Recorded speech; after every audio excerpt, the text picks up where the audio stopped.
Okay. I just finished Destiny 2 Edge of Fate.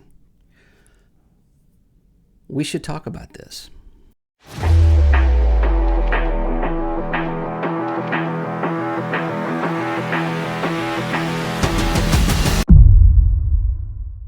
Okay, so I am a longtime Destiny 2 player. If you listen to the show, and I hope you do, I talk about Destiny 2 a lot.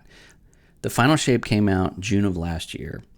And for me personally, being a longtime Destiny 2 player, I closed the book on Destiny 2, thinking never to return.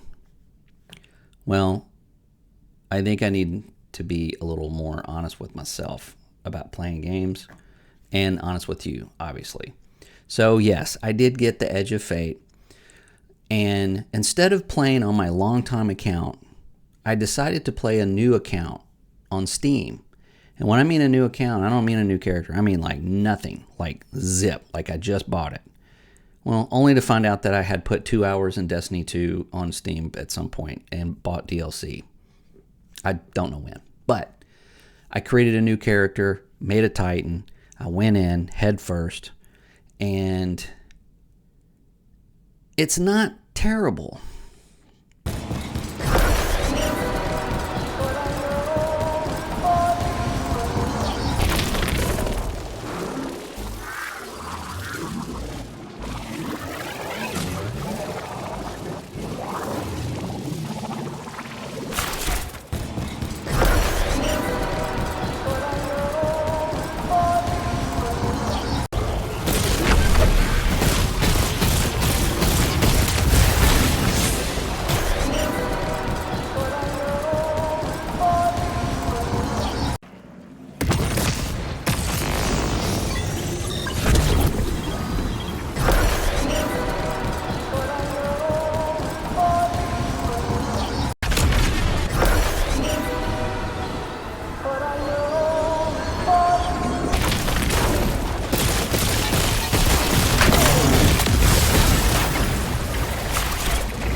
So the setup for this is Ikora Rey goes into this planet.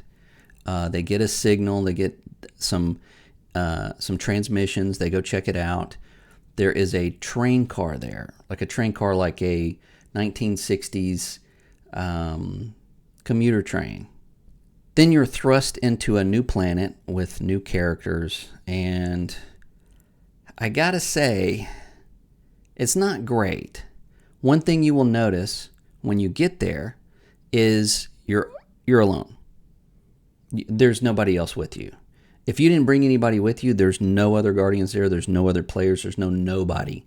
It is just you in this entire area. I'm a solo player now. Everybody I know that's played Destiny 2 has moved on. So it felt a little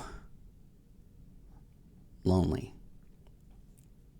But you'll also notice that Ikora Rey is supposedly temporarily voiced by Deidre Wilson. If you don't know who Deidre Wilson is, that's the voice of Savathun from The Witch Queen, the bad guy. Found the locations of the arrays. I'm forwarding them to you. Scrape their data and send it back. Understood. Not my favorite. Kind of weird. Really weird. They're supposed to fix that later.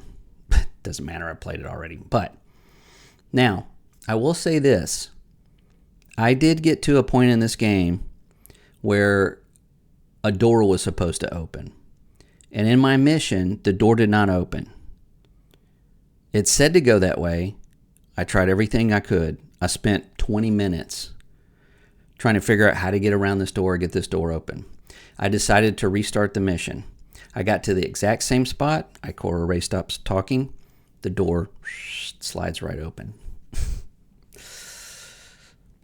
Okay, then. So then moving into that area and doing all of that, I got to another mission where I jumped a little bit too far upward and got caught in some dangling cables in a building. And I could not get out of them, no matter what I did. I tried longer than I want to admit. Had to start the mission over again.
That same mission, I got to a point where at the very end, you're in a closed room that you can't get out of, and you kill the enemy, and a chest appears, and you get the tchotchke in the chest. Ikora Rey says some things. You get a mission timer of whatever seconds, and then dun, dun, dun, you're out of there. Screen goes black, and you're back in the main area, and you're ready to do your next mission. But that's not what happened. What happened was the chest came down. I got the tchotchke. She said her words. No mission countdown. Nothing. Mission ends in, you know what I'm talking about? Didn't happen. Waited. I went to dinner. I went and ate. I came back. I thought, well, maybe the timer's just not showing up. I came back. I'm still in the room. Started the mission over again. Now, this is number 3 in the same mission. I get to the very end of the mission again.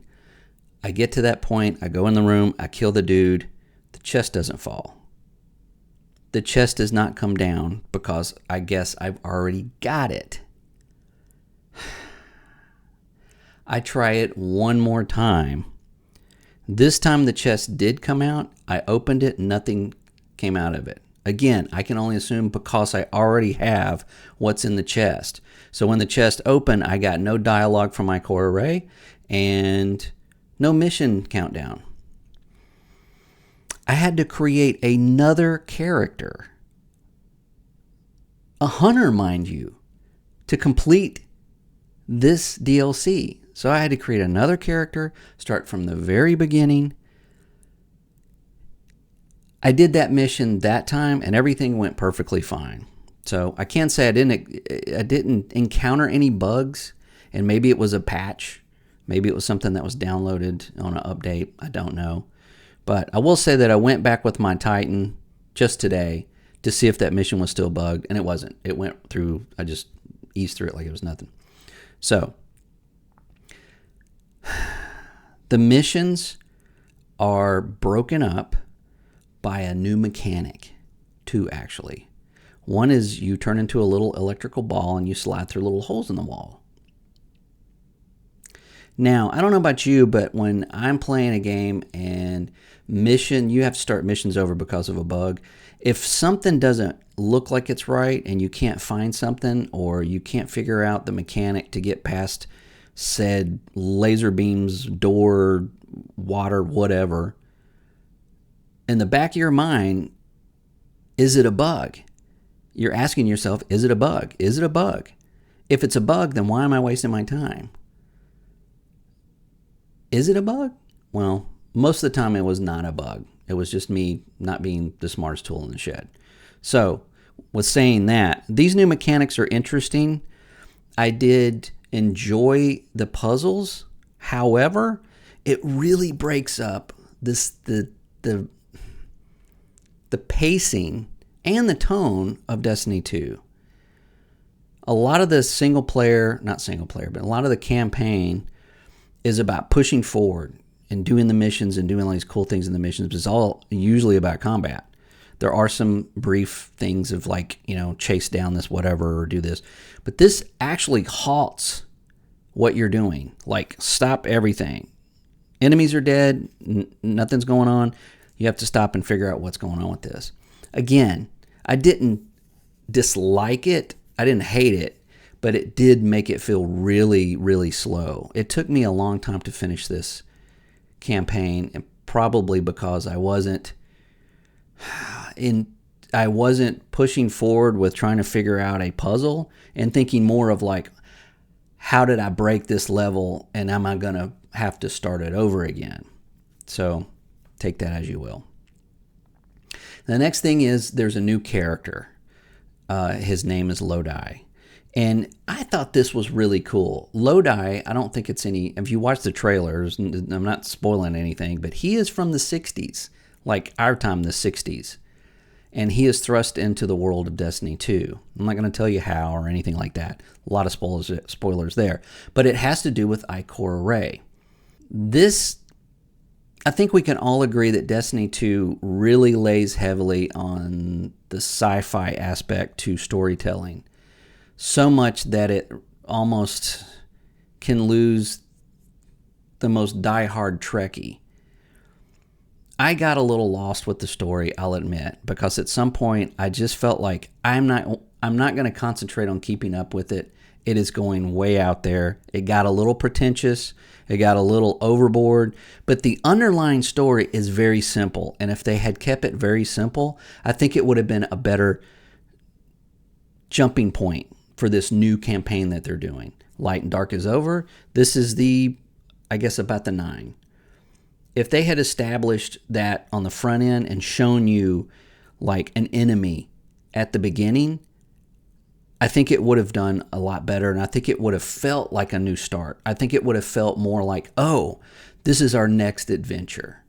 Because that's what good writing is. Gaul, Destiny 2, the Red War. Holy cow, he comes in, brings all his ships. You're like, hey, why are we losing satellites? Boom! Comes out of the sky, blows everything up, puts a pacifier on the Traveler. You don't have any light. Oh crap! The Skyline defense systems. And comms have been spotty for the last few hours. Every sensor beyond the wall has gone dark.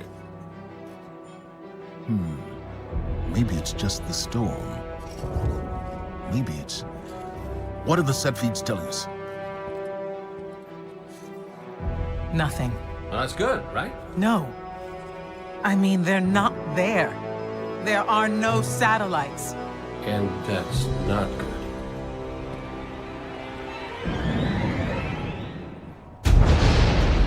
Battle stations!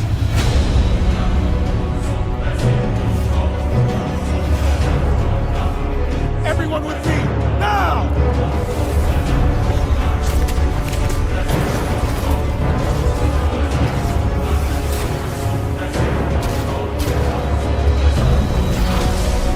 Hang on!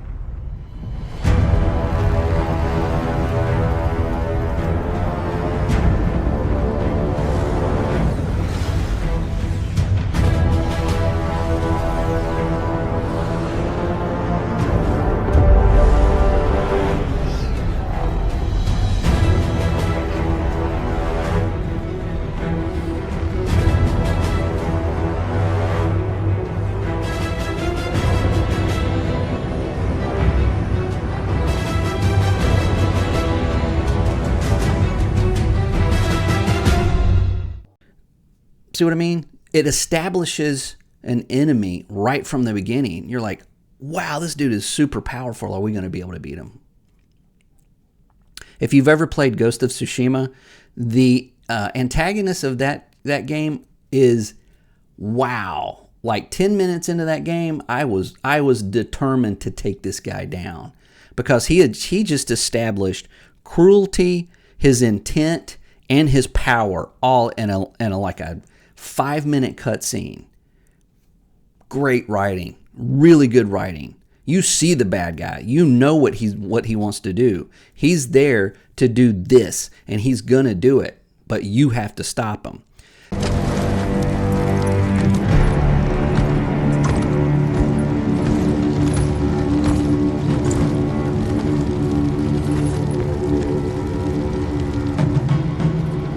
I am Harunobu Adachi, descendant of the legendary Yoshinobu Adachi.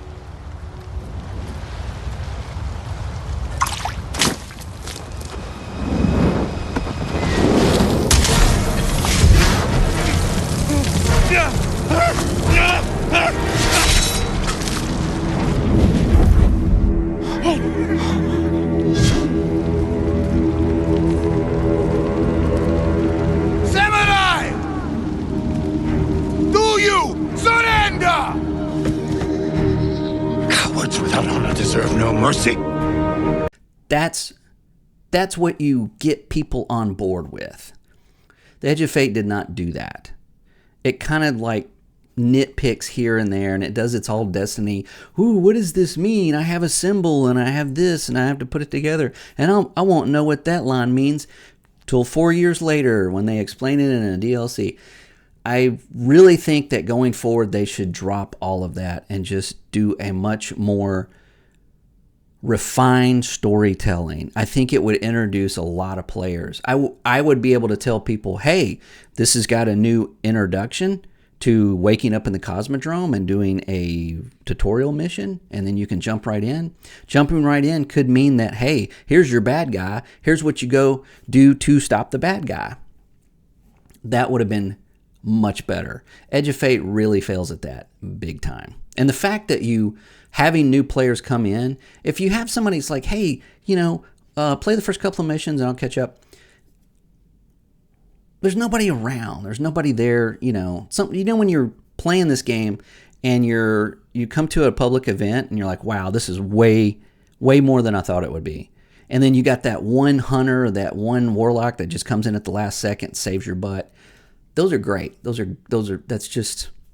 kind of like sums up Destiny 2. You're not getting that here because nobody's there. It's just you. So that was a little bit of a letdown. So without getting into too much specifics, I'll let the other content creators talk about the grind, talk about the leveling up, talking about the push to the raid, and all of the very detailed mechanics and mathematics to why it sucks, why it doesn't, that kind of thing. Because I am one of those players that when I play an RPG or really any game, there are two. One is the mathematic wizard. They go in and they got a notepad and they're min-maxing this and that and writing down spell calculations and making sure that they've got the right number of this and buffs and all of this stuff, and they've got it down. I mean, they memorize stuff that enables them to know what the damage is on A and the damage is on B, as opposed to which weapon you're using and what upgrade you have. I mean, that's their thing. You can see it in WoW, you can see it in Elder Scrolls Online, you can see it in Destiny 2. It's that kind of player. I'm the kind of player that goes in and I am that character. I will play that character. I, in a sense, am role-playing. Survival. Oh, it's a lot better than we usually do. Alright, thumbs up. Ready, guys? Let's do this. Leroy Dragons! Oh my god, he just ran in. I don't want to see the mathematics of it. I want to see, add this, does it kill better? Then let's go. And only to, annoy my friends repeatedly when we go into a raid and I'm giving quips about the enemy, saying how much he's probably pissed off about what we did on the moon. I think that if you haven't played Destiny 2 in a while, or like me, haven't played since the final shape, jump back in, try it out. I mean, you might want to wait a little bit till they get some bugs ironed out, but I think that I had fun with it, and I think that if you're one of those players like me that doesn't necessarily love the grind and does the content, and I'm okay with, like, I finished all of this, I'm going to go play something else for a while. Oh, there's a new season, I'll come back. Then I think you'll have fun with this. I think you'll have more fun with this than the other kind of player that just loves the math. So moving forward for me personally, I am playing Destiny 2 on this new account and with the 5 things I have in my vault. And I'm just going to have fun playing through, Beyond Light, the Witch Queen, all that stuff again. Lightfall. Welcome to Neomuna. And then the final shape. I'm going to play that again and go through that and just have a blast with it. When my friends keep asking me, if I'm back,